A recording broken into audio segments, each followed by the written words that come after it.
केंद्रीय नागरी उड्डाण मंत्री ज्योतिरादित्य सिंधिया नुकतेच हातकणंगले तालुक्यातील मौजे वडगाव दौऱ्यावर होते।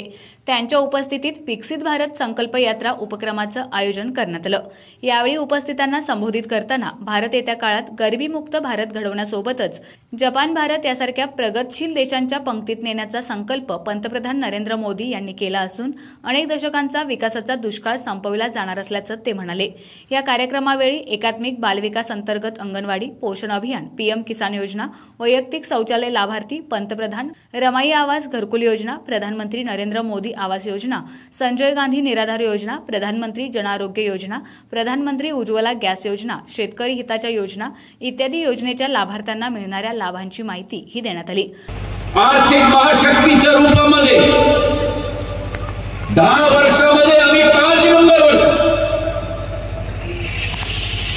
आणि तिसऱ्या टर्म मध्ये पंतप्रधानचा संकल्प आहे। मोदीची गॅरंटी तिसरा टर्म म्हणजे भारतला जर्मनी आणि जपानला पछाडून 3 नंबर पर विश्व पटलवर घेऊन येणार आणि तेच त्यांचा संकल्प म्हणजे काय?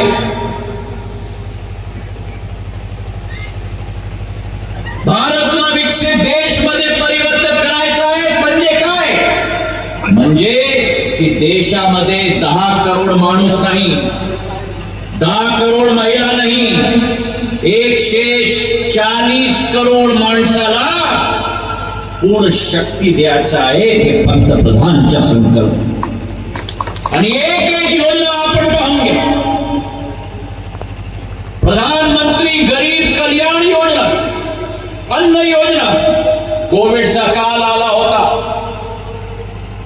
देशामध्ये एक भी माणूस खाली पोट झोपायचा नाही।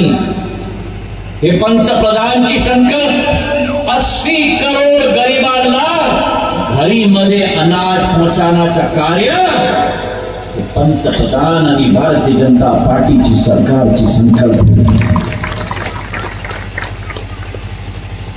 लोकांना हे काळजी झाली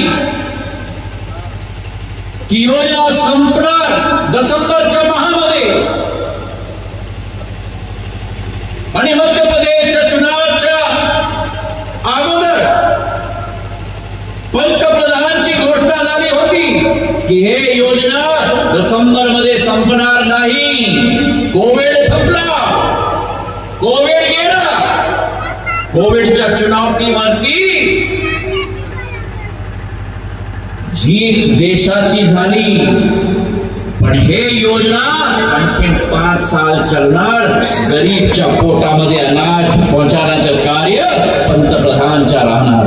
80 करोड गरिबांचं वाढवण्यासाठी महाजी शिंदेंचं खूप मोठं योगदान आहे। त्यांचं नाव घेतल्याशिवाय कदाचित इतिहासाचं पान सुद्धा पुढे सरकणार नाही आणि अशा घराण्याचा वारसाच आपण चालवत आहात, अशा घराण्याचे वंशज आपण आहात आणि त्याचाच परिणाम आम्ही आज मध्य प्रदेशच्या इलेक्शनमध्ये सुद्धा बघितला। आज त्याच विश्वासानं सिंधिया साहेबांच्या वरती आपल्या कोल्हापूर लोकसभेची सुद्धा जबाबदारी दिलेली आहे। दोन्ही लोकसभेचं त्यांच्याकडे नियोजन आणि उद्याचे महायुतीचे उमेदवार निवडून आणण्याची जबाबदारी त्यांच्यावरती आहे। आज माझ्या ग्रामस्थांच्या वतीनं मी आपल्याला इतकंच वेळाभावी आश्वस्त करते की उद्या महायुतीचा कोल्हापूर लोकसभेचा आणि हातकणंगले लोकसभेचा कोणी उमेदवार असू दे, आपल्या सोबत आम्ही काम करू।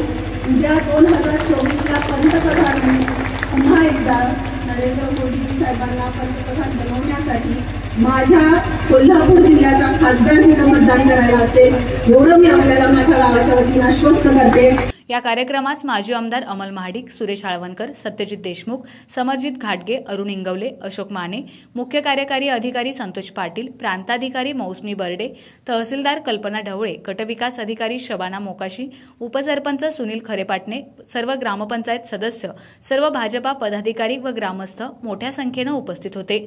लाईव्ह मराठीसाठी टोपहून मिलिंद कुशिरे।